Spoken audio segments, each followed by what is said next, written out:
Amigos, ¿cómo están? Bienvenidos. Hoy en Cuerpo Médico vamos a hablar de un tema de creciente importancia en el mundo y que es llamado incluso una emergencia de la salud. El uso, pero sobre todo abuso de los antibióticos.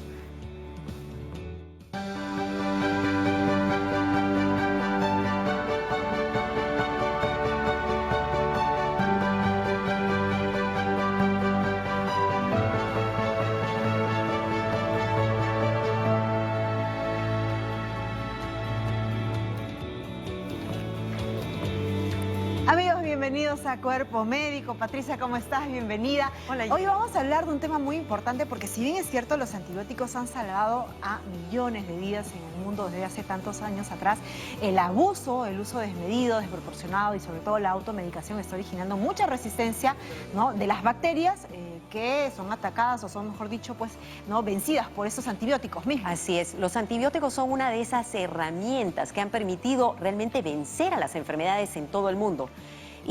Pero sin embargo, su uso y su abuso ha condicionado, tal como lo has dicho, que se comiencen a crecer algunas bacterias que aprendieron a defenderse y ya los antibióticos no le hacen nada. Y a eso llamamos bacterias resistentes. Y no solamente resistentes, hay otras que son súper resistentes porque son resistentes a muchos antibióticos. Eso lo que significa es que vamos perdiendo el arsenal que teníamos, las armas que teníamos para luchar contra muchas enfermedades. Y eso está causando gran preocupación a nivel mundial. Si no tomamos alguna acción en este momento, podríamos quedarnos sin antibióticos para poder manejar enfermedades. ¿Y esa responsabilidad de quién es básicamente? Esa es una responsabilidad compartida de todos los seres humanos. Y lo digo así porque las personas que se automedican antibióticos, Claro. los gobiernos que permiten que ese tipo de cosas pasen porque se expenden antibióticos sin receta médica, los médicos que a veces empujados por el pedido del paciente que le dice: doctor, ya sé que tengo gripe, pero deme un antibiótico, y le dan la prescripción, y también el uso indiscriminado de los antibióticos, por ejemplo, en el caso de los animales, porque se usa también en el área veterinaria, a veces simplemente para que los animales crezcan mejor, no porque haya una indicación específica, y eso también puede alterar, digamos, lo que vendría a ser la flora de todas las bacterias, y algunas bacterias aparecen, se vuelven resistentes y entre ellas comienzan a ayudarse. Entonces, este tema es bien importante y todos somos responsables. Muy bien, y eso vamos a detallar el día de hoy con nuestros especialistas, a los cuales vamos a presentar más adelante, porque yo sé lo que usted está esperando, que llegue Sarita Busaba para que nos traiga, pues, información nutricional, cómo aprendemos a cuidarnos también, ¿no?, con la alimentación. Sara, ¿cómo estás? Hoy día nos vas a hablar de un tema muy importante, el tocosh. Así es, Jennifer. Gracias por la presentación, Patti. ¿Cómo te encuentras el día de hoy? Pues efectivamente, hoy vamos a hablar no de una resistencia en momentos de nutrición, sino que vamos a hablar de un alimento tradicional, persistente, y qué bueno que lo sea así. Vamos a hablar del tocosh en nuestro momento de nutrición. Empecemos ya.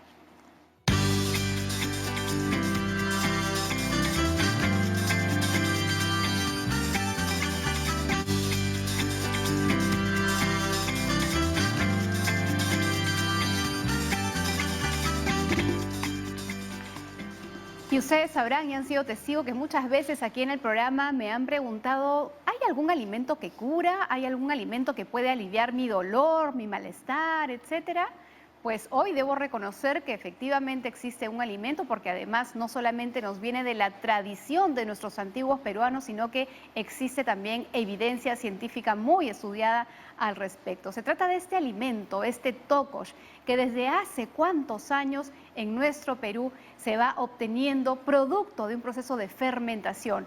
¿Y qué es lo que hace que tenga este producto tan buenas propiedades? Es que justamente en este proceso, sin darse cuenta, nuestros antiguos pobladores estaban de alguna manera cultivando un antibiótico que es la penicilina.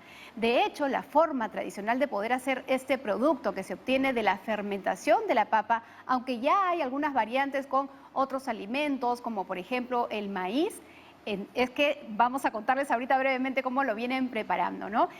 Antiguamente lo que hacían nuestros pobladores era cavar un pozo de 6 metros al menos y que estuviese justamente donde el río puede pasar, y se colocaba la papa. Sobre esta, algunas pajas y esperar al menos unos 2 meses para que pueda fermentar. El uso de esto era inicialmente para que se conserve mejor los alimentos sin que estos antiguos pobladores supieran que se estaba justamente cultivando o haciendo que contenga penicilina, un poderoso antibiótico que hoy en la actualidad se usa ya con mucho menos frecuencia, pero que a lo largo del tiempo se utilizó como tratamiento médico por muchísimo tiempo para muchas infecciones. Este tocosh que tiene esta penicilina en muchísimo tiempo en nuestra tradición se venía utilizando para, por ejemplo, calmar dolores de úlcera gástrica, hemorroides, para tratamientos de posparto y muchísimos otros problemas de salud. Lo cierto es que este no solamente carga esta penicilina, sino que además tiene nutrientes que benefician, por supuesto, a las personas que lo consumen. Tiene un olor tan característico, penetrante, que muchas personas no lo toleran, pero quienes están acostumbrados a consumirlo con frecuencia, pues es un delicioso manjar que aporta principalmente carbohidratos. En un 80% tiene los almidones propios de la papa, tiene poca proteína, unos 3, casi 4 gramos de proteína por cada 100 gramos de producto, es muy bajo en grasa, pero ojo, tiene un muy buen aporte de calorías. Cada 100 gramos aporta cerca de 350 calorías, que es bastante en realidad. Así que podemos seguir disfrutando de este tocosh como un producto que nos da pues una buena nutrición, claro que sí. Y de pronto también beneficiarnos de forma preventiva, ya que la evidencia científica que ha recogido esa tradición y lo ha estudiado, pues certifica que efectivamente tiene capacidad antibiótica y tiene también capacidad antioxidante. Yo quiero preguntarles aquí a Patti y a Jennifer si ellas han probado el tocosh, ¿qué les ha parecido? Lo he visto en la preparación y te confieso que el olor solamente un poco me desanimó, pero yo tenía una consulta en relación a si es que, claro, como el alto nivel calórico que tiene, podría ser reemplazado por el carbohidrato del desayuno. Por supuesto, claro que sí, es un alimento energético y que, por ejemplo, aquellas personas que salen muy temprano a trabajar y que tienen que hacer un trabajo en el campo donde hay que tener, por ejemplo, levantar peso, cosechar, o sea, un trabajo físico arduo, el tocosh le va súper bien. Patti no nos ha respondido si le ha probado o no. Me está tirando el dedo. Sí. No, la verdad es que yo he visto a gente comerlo con muchísimas ganas, especialmente en mazamorrita. Me ha quedado todavía la duda. No lo has preparado. Yo no lo he probado. preparado, nunca he probado la mazamorra, tengo que decirte, y tampoco me gusta el olor. Pero una cosa que creo que debe ser, que es importante, es que la gente tenga claro que si lo va a comer, debe comerlo porque es una fuente calórica importante, y no realmente por el antibiótico, porque eso de tomar antibiótico preventivo no va a solucionar el problema. O sea, sabemos que de alguna manera en la fermentación se producen algunas sustancias que podrían ser beneficiosas, pero no hay ninguna evidencia todavía de que eso, digamos, sea por antibiótico. Como una fuente calórica interesante y como un carbohidrato y como una forma de mantener, digamos, las papas, como lo hicieron nuestros antiguos peruanos, en una buena condición y poder comerla después. Fantástico, pero sí prometo, deberíamos traer acá para que tanto Jennifer como yo lo probemos. Sí, ¿qué te parece, Jennifer? Bueno, ahora miren en la cara. Yo pruebo de todo, en esta vida hay que probar de todo, siempre y cuando sea evidentemente me parece lícito, muy ¿no? bien y además vamos a prepararlo. Sería genial poderlo preparar también como lo hacen pues tantas personas en nuestro Perú, y probarlo y degustarlo desde ya. Sí tiene un olor penetrante, pero quienes están acostumbrados verdaderamente resulta ser un manjar nutritivo, un buen alimento, que por supuesto aquellas personas, como decía, que tienen un trabajo fuerte son a las que más le convienen utilizarlo. Ahora, de hecho, algo que sí se me pasó a mencionar es que al ser un producto de la fermentación, en realidad tiene una buena carga de probióticos también. Y esto ayuda a mantener más sana nuestra microbiota, es decir, todas estas bacterias que están en nuestros intestinos, sobre todo en el colon, y eso da mucha protección para poder estar mejor preparados frente al ataque o la agresión de alguna bacteria impertinente que pudiera generar algún proceso infeccioso. Buenísima información, entonces. Muy bien. Vamos entonces ya, luego de la explicación que nos ha hecho pues a propósito del tocosh, vamos a entrar con una nota de introducción para ver sobre el tema del uso y el abuso, sobre todo de los antibióticos, y regresamos con sus consultas.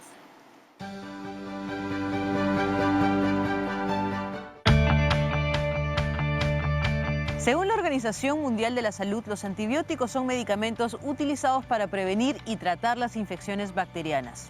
La resistencia a los antibióticos se produce cuando las bacterias mutan en respuesta al uso de estos fármacos. Entonces hay que aclarar que son las bacterias y no los seres humanos ni los animales los que se vuelven resistentes a los antibióticos. Estas bacterias farmacoresistentes pueden causar infecciones en el ser humano y también en los animales, y esas infecciones son mucho más difíciles de tratar versus a las bacterias que no son resistentes.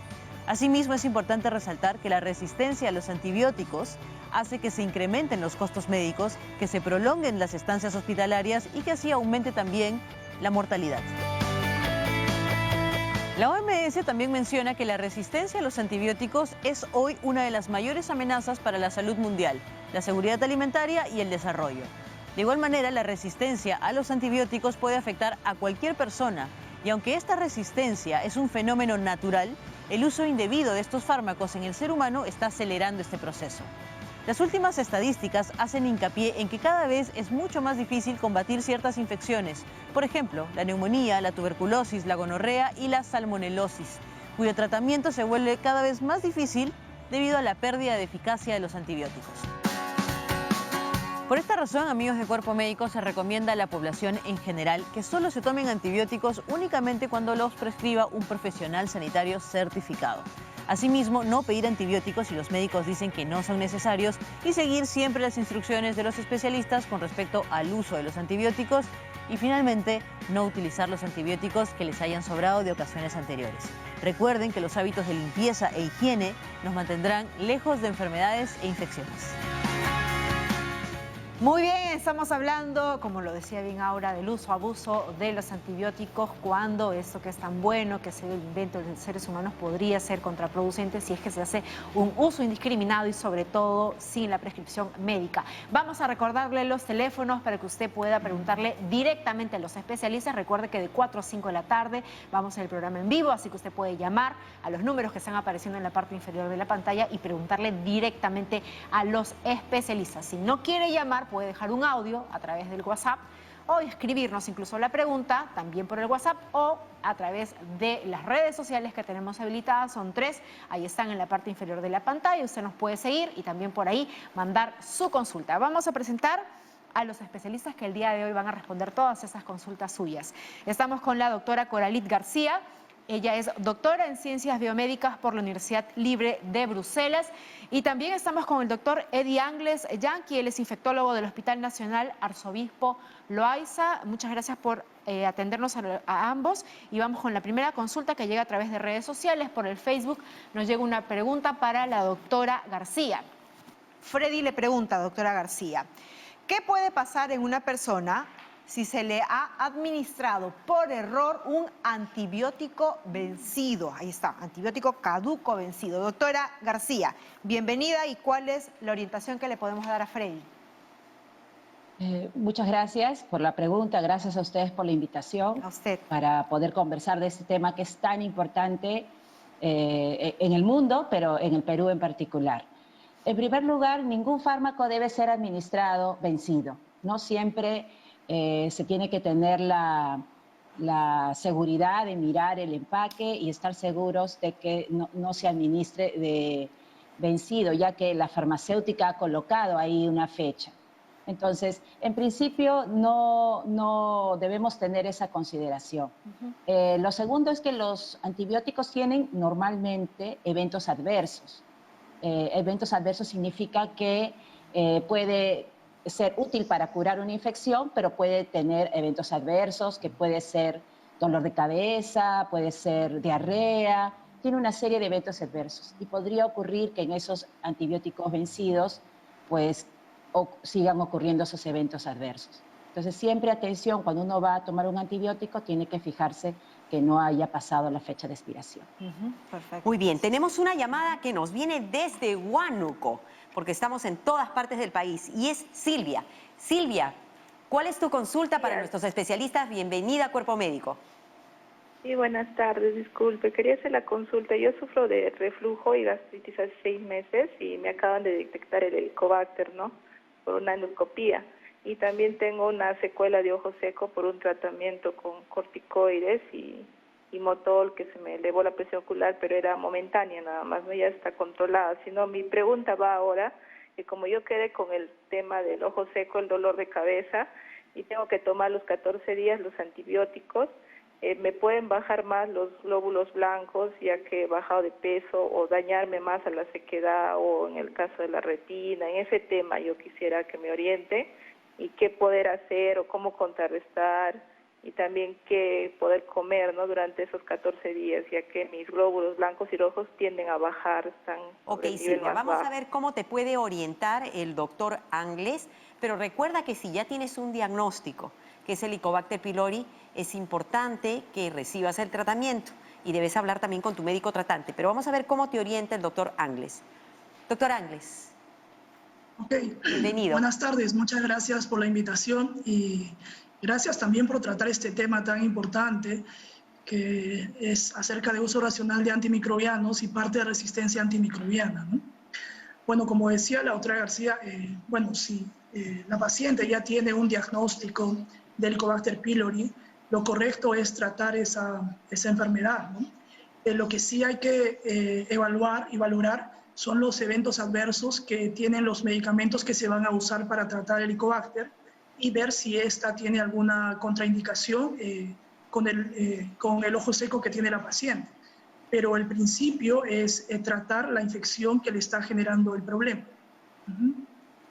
Perfecto. Y también preguntaba algo acerca de Sobre la su alimentación. Efectivamente, Sarita. hay que considerar que la paciente está en ese momento seguramente con un cuadro agudo de los síntomas producto del Helicobacter pylori, que suele ser abalonamiento, a veces un poquito de acidez, propios o característicos de una gastritis por Helicobacter pylori. Entonces, lo que tienes que tener en cuenta, número uno, es comer en tus horas, no dejar que pasen muchas horas sin comer. Cada 3 horas recibir un alimento es una buena medida. Uno de los frutos que más me encanta recomendar es la papaya durante la mañana, porque resulta ser de alguna manera como refrescante y ayuda un poquito a sentir menos, tal vez, un poco los malestares, ¿no? Incluso puede ser una buena opción para la media mañana o incluso la media tarde.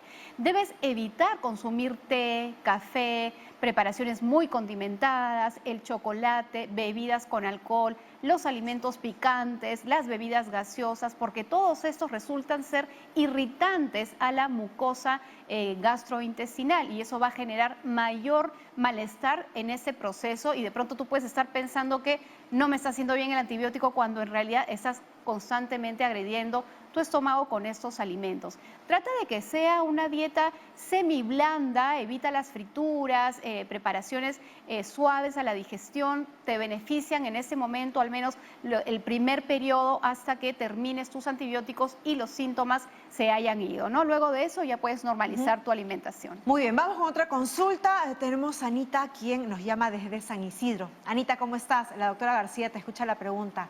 Cuéntanos. Doctora, mi consulta es referente a que cuando yo era niña, muchos antibióticos me daban porque tenía la amigdalitis. Ya cuando soy casada y tengo mi primera bebé, pues he sufrido de mucha anemia hasta la fecha. Tratan de normalizármela, pero nada. Jarabes, sobre medicinas y tónicos, y sobre alimentación y nada. Siempre llega a 10. Y tengo muchos problemas gástricos. Yo fui operada hace 18 años de cáncer gástrico al estómago, ¿no? ¿Cuál es la consulta, Anita? Que ¿cómo puedo hacer para elevar mi hemoglobina? Tu hemoglobina. Vamos a ver qué orientación nos puede dar la doctora García a propósito de este cuadro que nos has descrito. Doctora. Sí, la señora Anita empezó diciendo de que de niña recibió muchos antibióticos, ¿no? Y de repente ella asocia la ingesta de esos antibióticos en la niñez con el desarrollo de la anemia en la edad adulta. Lo más probable es que ese antecedente de la ingesta de antibióticos no tenga ningún rol con el estado de anemia que tiene actualmente. La anemia puede deberse a múltiples razones, ya sea deficiencia de fierro, deficiencia de vitaminas. Entonces necesita un estudio para determinar cuál es la naturaleza de esa anemia y en función de eso poder tratarla de acorde a eso. Y tenemos otra consulta que nos está viniendo por WhatsApp. Y la consulta es la siguiente. Es Jonathan. Padezco de una infección urinaria y me han recetado metronidazol. Esperemos que haya sido un profesional de la salud. puede tener repercusiones en el hígado. Y esta pregunta es para el doctor Angles. Y de repente podríamos un poquito, ¿no? Justamente hablar acerca de la automedicación, quién receta, cómo receta y las indicaciones,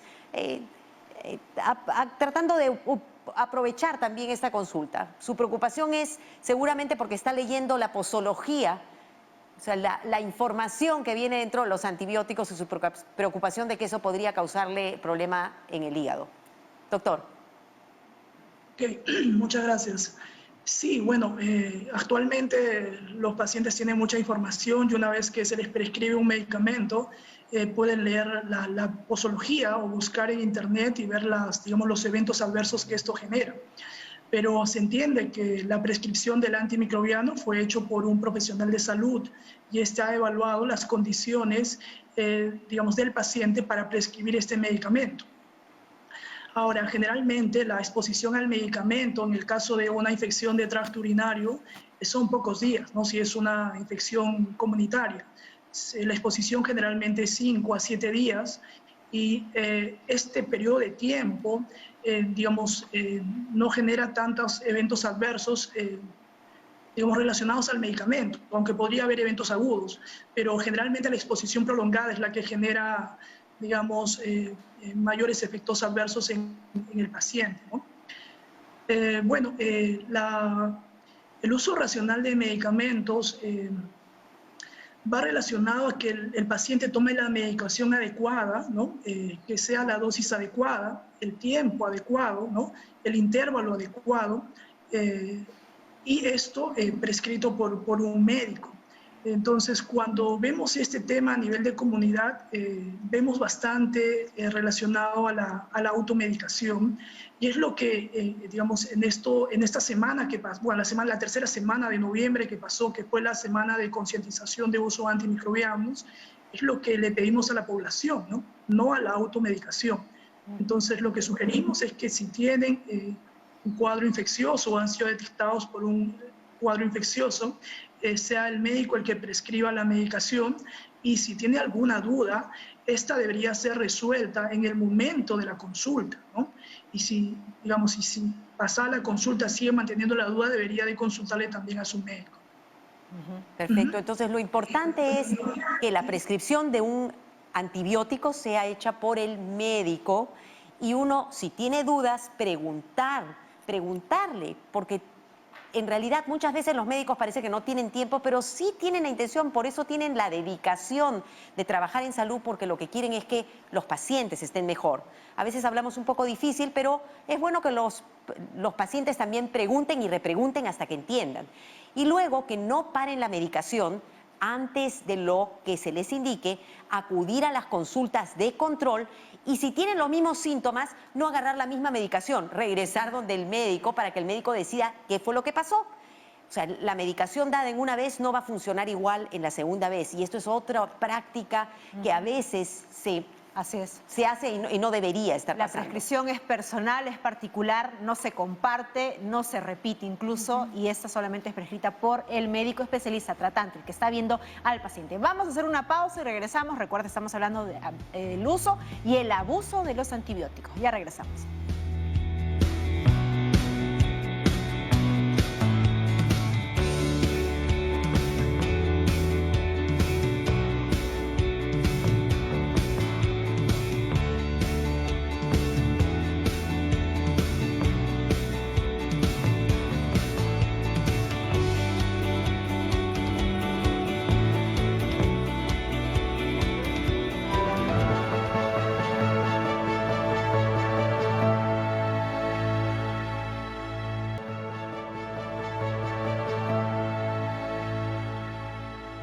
Uso y abuso de los antibióticos es el tema que el día de hoy estamos desarrollando. Tenemos otra consulta, para eso nos vamos hasta Casma. Moisés nos llama. Moisés, ¿cómo estás? Bienvenido a Cuerpo Médico. ¿Cuál es la pregunta para la doctora García?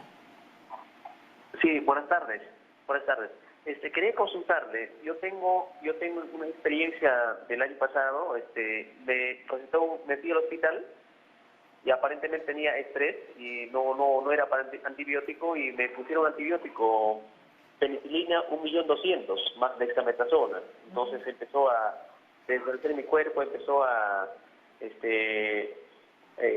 producirme algún efecto malísimo, en este caso, por ejemplo, como si nublara la mente. Ajá. Y aparte también tengo un niño que ha recibido Cepaclor por un tratamiento de 7 días, hace 3 semanas atrás.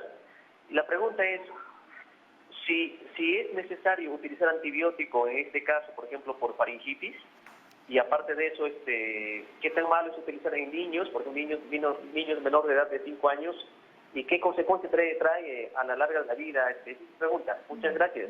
Gracias, Moisés. Doctora García, muy puntuales estas preguntas. Sí, excelente pregunta. Los casos de faringitis aguda, que son muy comunes, la mayor parte de esos casos de faringitis aguda son producidos por agentes virales. Eso significa que no necesitan antibióticos. Eso es lo más común. Existen algunos hallazgos clínicos que el médico cuando examina la garganta puede observar, u otros hallazgos que pueden orientarlo a que se trata de una faringitis bacteriana. Entonces, el médico tiene esa capacidad para poder diferenciar si es viral o es bacteriana.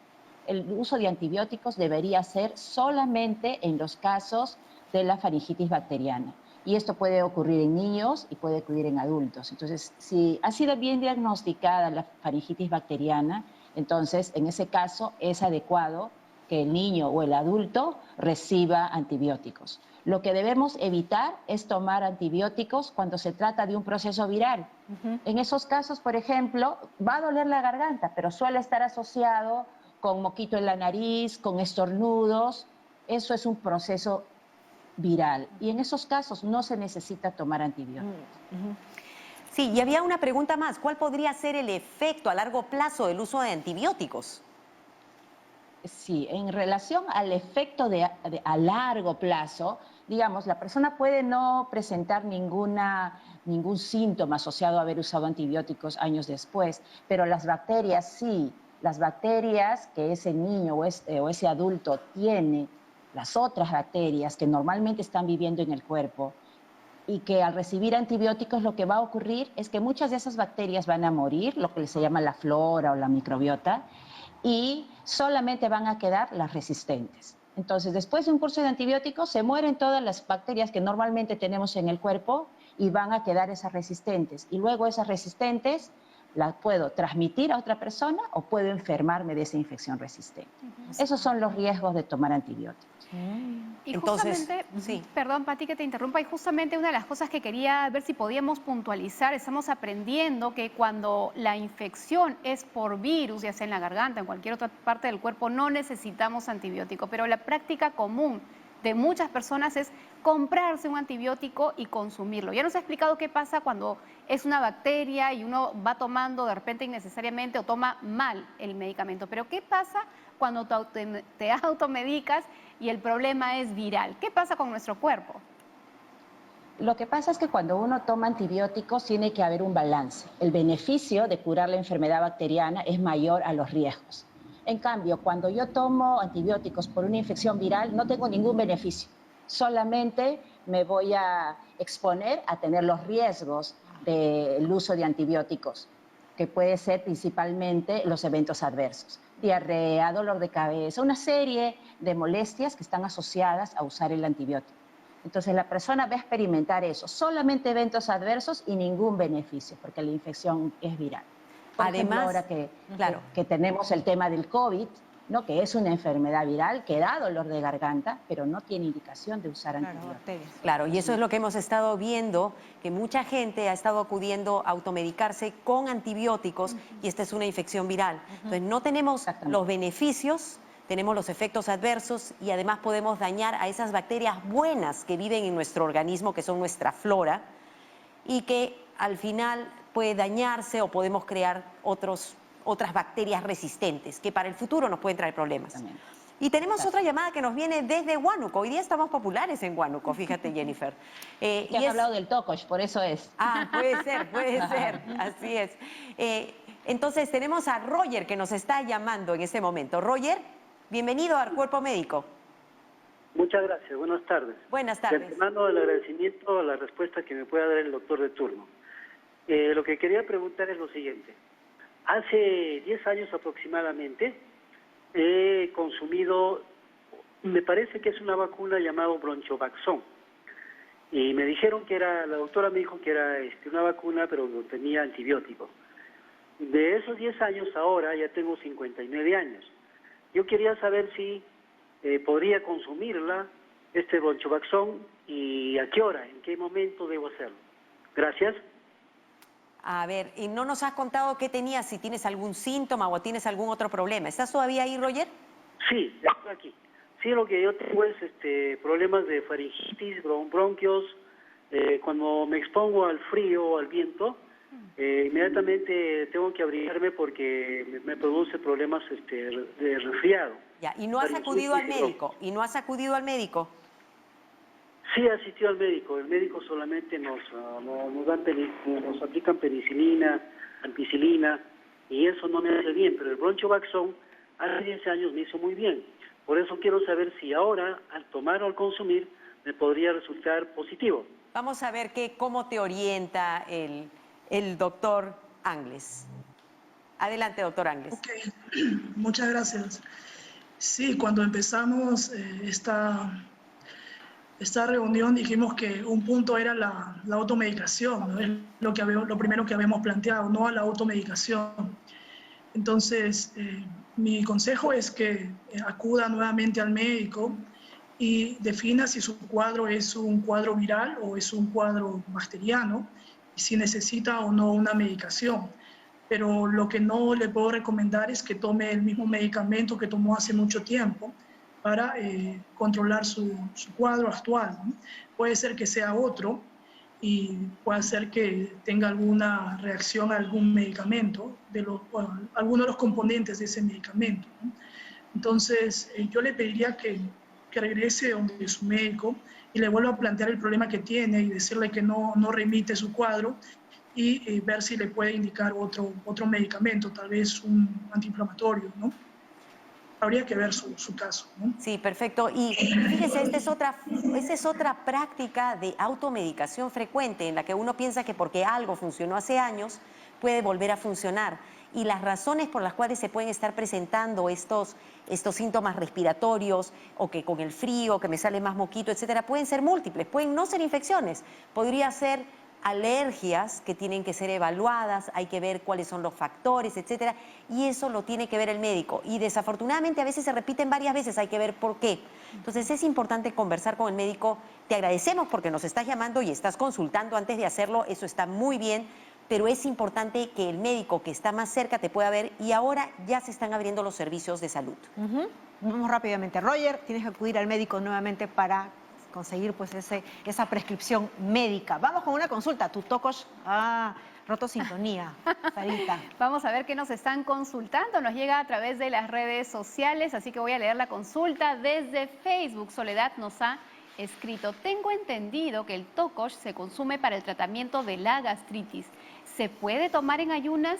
¿Qué cantidad y por cuánto tiempo? Mi querida Soledad, si bien es cierto, esta tiene una práctica tradicional donde a veces, como bien decía al inicio, para la gastritis, las hemorroides, muchos problemas se ha utilizado tradicionalmente. Cuando uno identifica un problema de salud, es el médico el llamado a darte un tratamiento.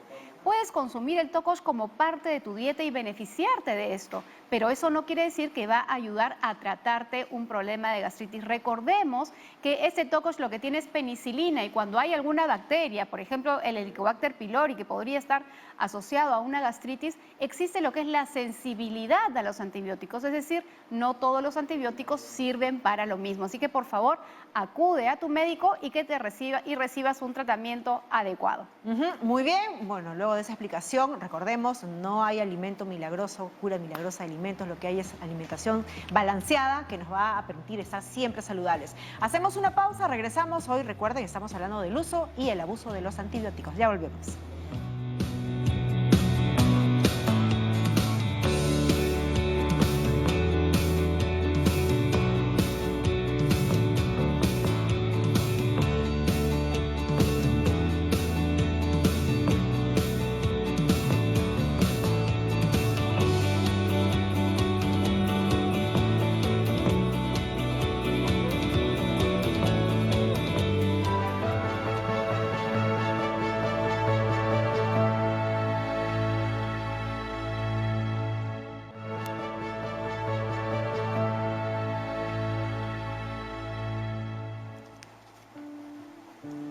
Bueno, y el día de hoy estamos hablando acerca del uso y el abuso de los antibióticos. Y estamos aprendiendo que los antibióticos son una arma potentísima que nos han permitido luchar contra un montón de enfermedades, pero sin embargo, tienen su indicación, tienen que ser indicados por un médico y tienen que usarse de la manera como la recomienda el médico para no perder ese armamentario. Comencemos con el primer mito.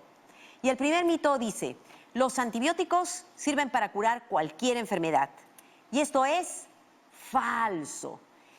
Antibióticos, en realidad, es un término que se utilizó justamente para llamar a este tipo de productos que nos permiten luchar contra los gérmenes, que al inicio pensábamos que solamente los únicos gérmenes que causaban enfermedades eran un tipo de gérmenes que se llaman las bacterias.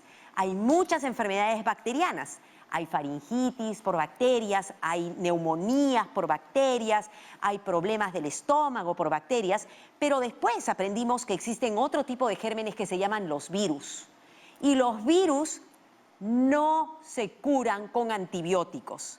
Entonces, una cosa importante es que los antibióticos sirven fundamentalmente para enfermedades bacterianas. No sirven para curar, por ejemplo, cosas como las gripes, ni tampoco COVID a estas alturas, y hay una serie de otros problemas que no se tratan con antibióticos. Los antibióticos tienen uso específico. El segundo gran mito, los antibióticos no tienen efectos secundarios. Y esto es falso. Mucha gente cree que los antibióticos son sumamente seguros. En general, los antibióticos son seguros, pero todos tienen algún tipo de efecto secundario. Y por eso, cuando uno los usa, hace un balance.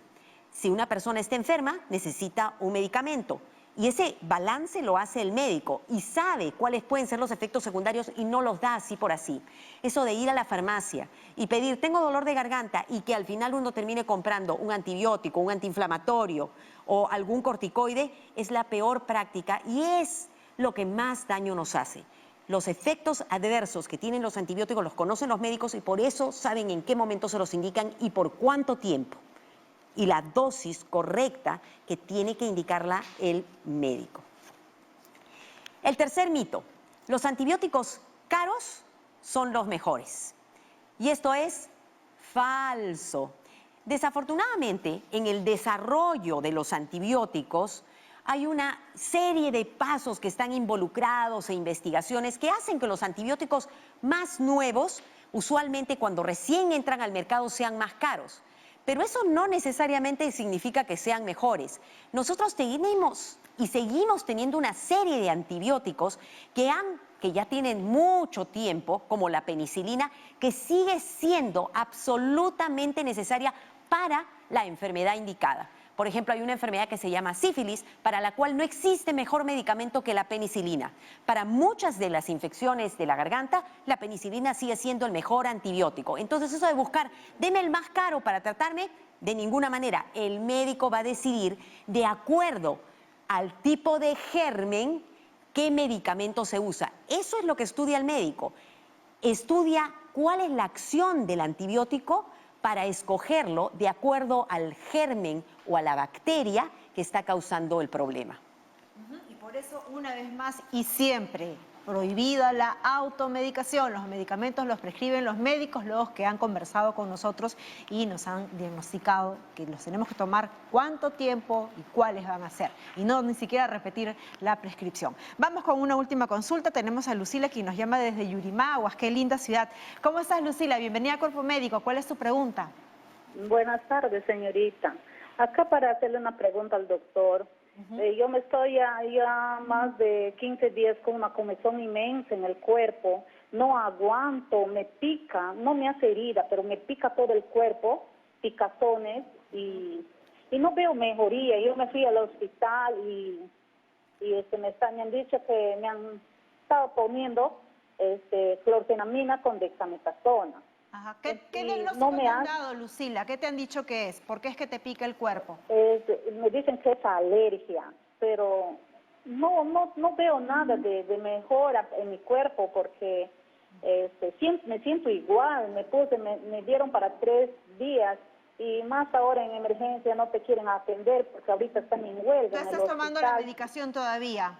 ¿Cuándo es tu próxima cita? Te han dado una fecha para que retornes, ¿verdad? Sí, pues, pero cuando se levanta la huelga, yo no puedo esperar, y gracias que estoy viendo el cuerpo médico acá, a los doctores, tal vez me pudieran recetar algo, señorita. Bien, Lucila, recordemos que quien te debe recetarte es el médico tratante, el que te está tratando y conoce toda tu historia clínica, si es que tienes enfermedades de fondo o no, y aquí solamente los especialistas pueden dar una orientación porque no conocen tu caso puntual. Vamos a ver qué orientación te puede dar el doctor Angles en relación a esta situación que estás atravesando, doctor. ¿Doctor Angles? ¿No se le escucha, doctor? Sí, a ver muchas si gracias. Ahí está, perfecto. Sí, muchas gracias, sí. Bueno, sí, es una situación difícil la que estamos atravesando en el país, ¿no? Algunos establecimientos de salud han cerrado la atención por la pandemia. Esto tiene que ir cambiando y se tiene que, digamos, aperturar progresivamente los servicios de salud. Bueno, el caso que nos presenta más parece un caso de una reacción alérgica, ¿no? Yo considero que debe ser visto por un médico, un alergólogo o médico internista que pueda ver su caso y de repente ver el tipo, bueno, de qué se trata, ¿no? Para prescribirle algún medicamento. Pero no tendría nada que ver con los antibióticos, al parecer. Sí, espero que puedan ser atendidos en un consultorio y puedan recibir una medicación adecuada. Muy bien. Lucila, en todo caso, deja por favor por interno a la producción tu teléfono para ver qué orientación puntual se puede dar en tu caso. Vamos ahora sí, porque ya tenemos que ir terminando y cerrando el tema de hoy, con recomendaciones finales. Empezamos con la doctora García, por favor. Bueno, una cosa súper importante que se ha dicho, pero no está de más repetirlo, es el de evitar la automedicación. Evitar ir a la farmacia a solicitar que nos den un antibiótico. Muchas veces, además, es una sola tableta, ¿no? Entonces no hay por qué utilizar el antibiótico de esa forma, porque los antibióticos no se dan en una sola tableta, es una prescripción. Tampoco utilizar los sobrantes, los antibióticos que se utilizaron de repente con el hermano o con el papá, y sobraron del episodio anterior, no utilizarlos, podrían estar vencidos. Esos antibióticos cuando sobran se deben botar. No debería ser guardado para utilizarlo con otra persona. Muy buena esa última recomendación. Sí, continúa. Y finalmente los problemas, la mayor parte de problemas respiratorios altos, caracterizados por tos, dolor de garganta, moquito en la nariz, estornudos, son procesos virales y no debemos utilizar antibióticos para eso. Antibióticos para las bacterias, pero en todo caso eso lo prescribe el médico. Doctor Angles, ¿qué podemos añadir a esas recomendaciones de la doctora García? Sí, yo quisiera hacer, digamos, un análisis sobre lo que genera este problema de resistencia antimicrobiana, ¿no? Estamos pasando una etapa muy complicada y la resistencia antimicrobiana es un problema de salud pública mundial. Se estima que alrededor de 700.000 personas mueren por gérmenes multidrogoresistentes y hay una progresión que se hizo hasta el año 2050, donde aproximadamente 10 millones de personas van a morir por gérmenes multidrogoresistentes. Esto parece poco, pero si lo llevamos a ver en la población es un gran número. El COVID ha generado hasta el momento 1,5 millones de muertes, pero si vemos gérmenes resistentes esto va a ser mucho mayor, ¿no? Es por eso que hablamos de una era posantibiótica donde ningún antimicrobiano podría funcionar. Aunque pareciera que esto viene en el tiempo, yo creo que ya lo estamos viviendo porque hay determinadas patologías que no tienen tratamiento. Tenemos, por ejemplo, tuberculosis multidrogoresistente, o en los hospitales estamos, enfrentando a gérmenes que son resistentes a todos los antibióticos.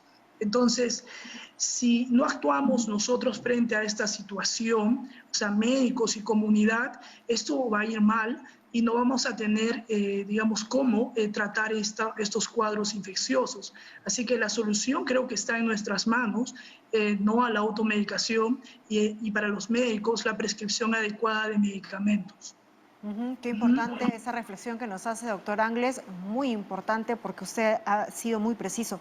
700.000 personas que mueren por gérmenes multidrogos resistentes. Esto es un llamado a la atención para todas las personas. Importante, lo dicho también por la doctora García, en relación a no guardar esos sobrantes de medicamentos, de tratamientos que estamos tomando. Agradecemos a la doctora Coralit García.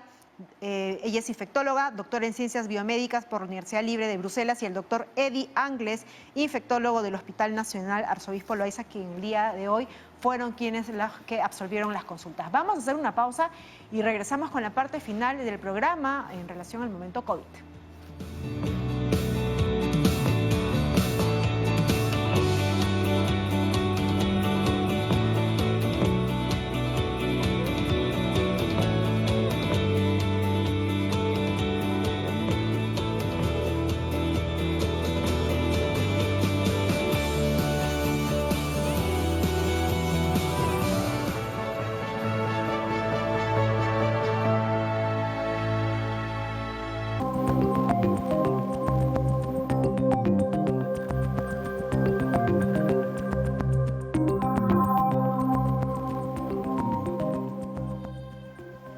¿Y cómo están? El día de ayer, en el momento COVID, estuvimos hablando que fue el gran día, digamos, de la lucha contra el COVID, el día D, porque se comenzaron a vacunar en el Reino Unido a las primeras personas con la vacuna de Pfizer, que es la primera vacuna que está disponible, que ha terminado las fases de experimentación, 43.000 personas que ya se han vacunado, etcétera, y que la primera persona que se vacunó fue una señora de 90 años. Y queremos hacerle seguimiento a esto, porque hoy día también han salido nuevas noticias al respecto, y para aclarar qué significan estas. Bueno, la cuestión es que prácticamente en un día se han vacunado más de 5.000 personas. Muy rápidamente están avanzando y piensan agregar muchas más gentes y realmente ponerle el acelerador a la vacunación para poder completar toda la gente que lo necesita. Sin embargo, entre esas 5.000 personas ha sucedido que 2 personas han presentado una reacción alérgica que se ha considerado de moderada a severa. Y esto ha condicionado que las agencias regulatorias en la misma Gran Bretaña o en el Reino Unido hagan la recomendación que aquellas personas que tienen historia de alergias serias a medicamentos o a cualquier otro alimento, lo reporten y avisen, y van a haber ciertas consideraciones especiales para las vacunas, para vacunar a estas personas. Entonces, esto ha causado mucho revuelo, está saliendo en las noticias, pero ¿qué significa esto realmente? ¿Eso significa que hay algún problema con las vacunas? ¿Qué va a significar para nosotros? Y justamente a eso quería tratar. La primera cuestión es que en el ensayo clínico de estas 43.000 personas, una de las cosas que se ha registrado justamente lo que se llaman los posibles eventos adversos. Y en esos posibles eventos adversos sí ya se había registrado que en un porcentaje relativamente bajo, por debajo del 0.5%, podrían haber reacciones alérgicas de diferentes tipos. Eso significa que esto no es tan raro, se esperaba. Sin embargo, se van a estudiar mejor los casos para entender qué es lo que sucede. La segunda cosa es, ¿qué significa? Significa que el hecho de que se esté comenzando a vacunar ya de manera comunitaria en un país como el Reino Unido y eventualmente en Estados Unidos, y que ellos vacunen antes inclusive que nosotros aquí en el Perú, nos va a permitir también tener mucha más información y saber a qué nos podemos atener y qué puede pasar. Ahora, ¿otras vacunas dan reacciones alérgicas? Sí. Todas las vacunas tienen algún efecto adverso. Algunas veces es dolor en la zona de vacunación, dolor de cabeza, y también reacciones alérgicas que en general son raras.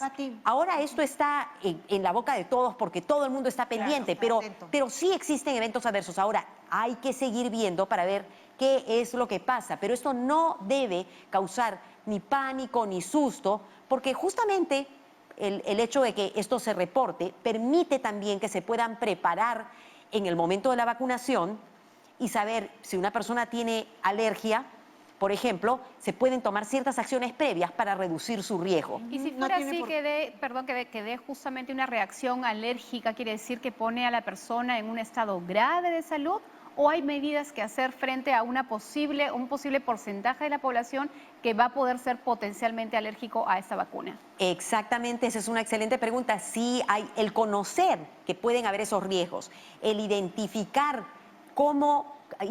a las personas que podrían tener ciertas condiciones, que podrían hacerlas más proclives a tener estas reacciones, nos puede permitir prepararnos. Y sí hay acciones que se pueden tomar. Inclusive se puede decidir cuál es su riesgo, en el peor de los casos, cuál es su riesgo si no se vacuna. Recordemos que la idea es que cuanto más nos vacunemos, más protegidos vamos a estar todos, pero sí hay medicamentos que se pueden dar para prevenir estas reacciones también. La idea es evidentemente no generar una aversión a ningún tipo de vacuna, pero se ha podido determinar en este caso preciso de Londres qué reacción alérgica es la que se ha originado y por qué.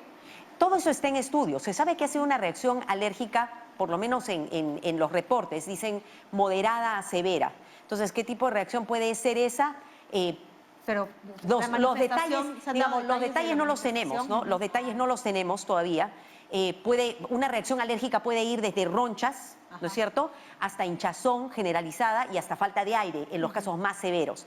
Entonces, todavía no tenemos todos los detalles, pero el punto es, recordemos que esa es la otra, yo diría que el hecho de que no seamos de los primeros tampoco que estamos, digamos, haciendo las vacunaciones masivas, nos dan ciertas ventajas. Deberíamos aprender y ver qué es lo que pasa con esta vacuna. Recordemos que estamos hablando de esta vacuna de Pfizer que también tiene otro tipo de peculiaridades, como por ejemplo que necesitamos tener ultra freezers para poderlas manejar. Entonces, yo creo que en este par de meses en que se van a ir vacunando y hasta que recibamos la vacuna vamos a tener más información para poder manejar mejor estas situaciones. Pero ojo, esto no es raro. Las vacunas tienen efectos adversos, hay reacciones alérgicas, hay cosas que uno está preparado, los centros de vacunación están preparados para manejar estas situaciones y usualmente cuando uno lo vacuna le dicen te vacuno y te observo. Claro. Y eso también es una práctica que siempre se hace. Y eso es lo importante incluso, ¿no?, que nos permite a nosotros ahora ver, ¿no?, lo que ocurre en Europa, más o menos lo que va a ocurrir en nosotros de acá a 2 o 3 meses. No tenemos tiempo para más, solamente para decirle muchísimas gracias por su preferencia. No se pierdan el programa de mañana, vamos a hablar de un tema muy interesante que usted ha estado pidiendo. Vamos a hablar de la fertilidad e infertilidad, así que vaya mandando sus preguntas a través de las redes sociales si también quiere participar con sus consultitas. Recuerde que Cuerpo Médico va en doble horario, en vivo de 4 a 5 de la tarde para que usted pueda llamar y hacer su consulta al especialista y nos puede volver a ver a las 10 de la noche. Usted quédese viendo Francamente.